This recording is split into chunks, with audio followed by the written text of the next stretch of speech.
હા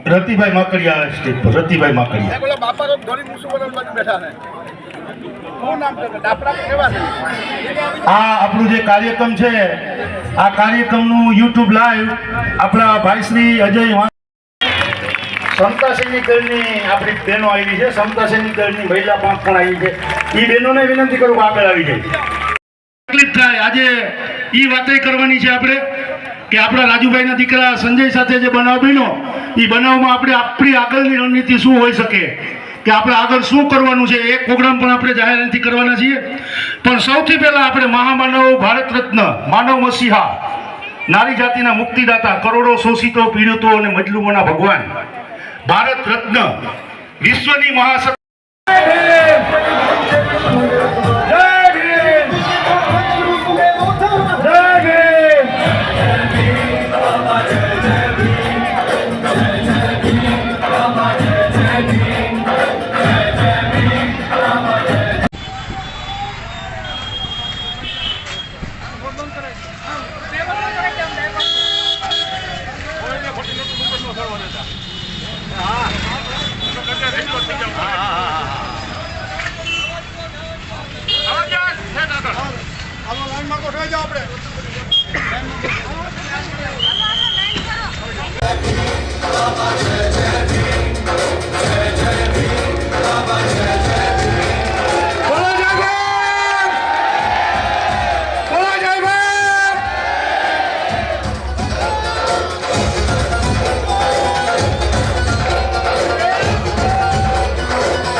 हाथ में उनके पोथी लिखकर संविधान जलाई लोकतंत्र की ज्योति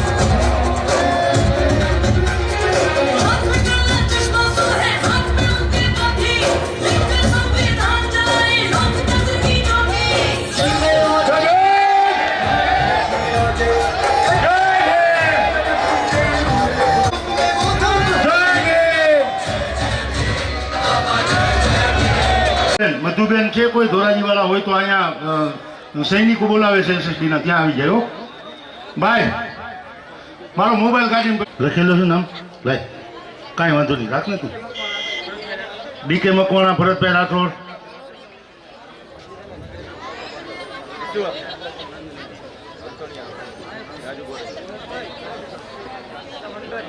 અશ્વિન હો અશ્વિન ચૌહાણ હા અશ્વિન ચૌહાણ આવી જાઓ હાલો પિયુષ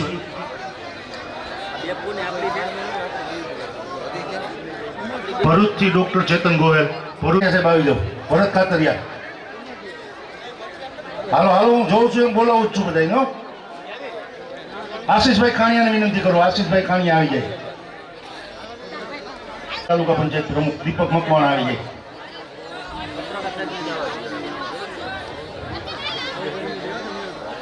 દેવેશ મગરાને વિનંતી કરવા આવી જાય દેવેશભાઈ મુકેશભાઈ ચૌહાણ મેજર આપણા આવી જાય હાલો વિનંતી કરીશ કે નીચે આવી સ્ટેજ ઉપર થી અને ડોક્ટર બાબા સાહેબ આંબેડકરને દીપ પ્રાગટ્ય કરી પુષ્પાંજલિ કરી અને કાર્યક્રમને ખુલ્લો હિતેશભાઈ વાળા દિનેશભાઈ વાળા હા બોલો અને બોલો અને એક સાથ બોલો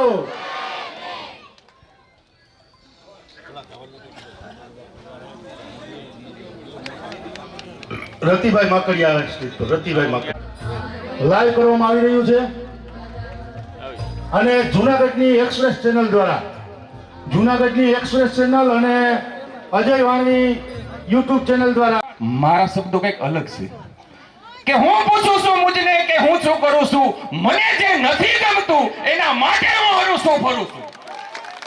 શું મને નથી ગમતું કે મારા સમાજના દીકરાને 9 વર્ષના દીકરાને પાણીના મટકા સુવામાંથી એમની હત્યા થતી હોય, આ અમને નથી ગમતું એટલા માટે રાત દિવસ અમારે હરવું ફરવું પડે છે. મારા સમાજના દીકરાને મૂછ રાખવામાંથી એમની હત્યાઓ થતી હોય, ગોળી સરવામાંથી એની હત્યા થતી હોય, કાનમાં કડી પહેરવામાંથી એમની હત્યાઓ થતી હોય, ત્યાં સુધી કહું કે નેર ગામની અંદર મારા બુઝુર્ગો રામજી મંદિરની અંદર જાય અને એમને માર ખાવી પડતી હોય, આ વસ્તુ અમને નથી ગમતી એટલા માટે અમે હરીએ છીએ ફરીએ. અને જયરાજસિંહની ભાઈએ વાત કરી, દેવદાનભાઈ, મેં એનો વિડીયો જોયો હતો. એ ભાઈ એમ બોલ્યો કે એનું સ્ટેટસ ને મારું સ્ટેટસ, મારું સ્ટેટસ તારાથી હર હતું ને તો જ હું ગોંડલ આવ્યો.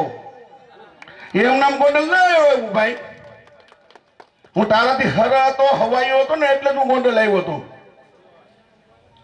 પેલા તો હું એકલો ટ્રેન ફેરવું ગયો હતો, એકલો.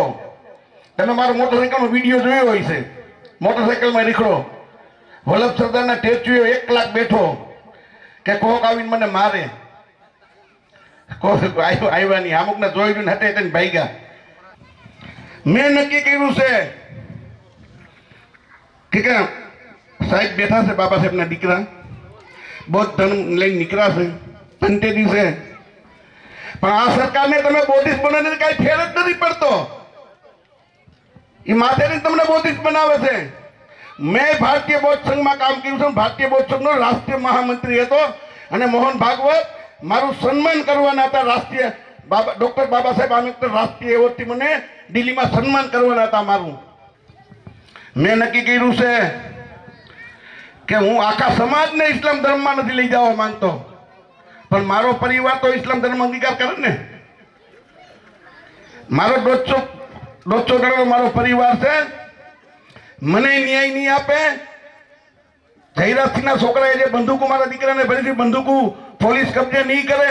6 મોબાઈલો મારા દીકરાને નંગન કરી મોબાઈલમાં શૂટિંગ ઉતારી પોલીસે કબજે નહીં કરે તો હું 10 તારીખે કલેક્ટર ઓફિસે જવાનું છું, ઇસ્લામ ધર્મ અંગીકાર કરવાનું છું.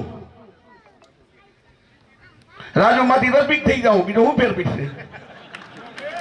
આજે મને કોઈ રાજુ તરીકે ઓળખે, કાલે રફીકભાઈ નીકળ્યા ગલીઓમાં ટોપી પહેરલો હું ભાઈ. તમે ઢોલ નથી હો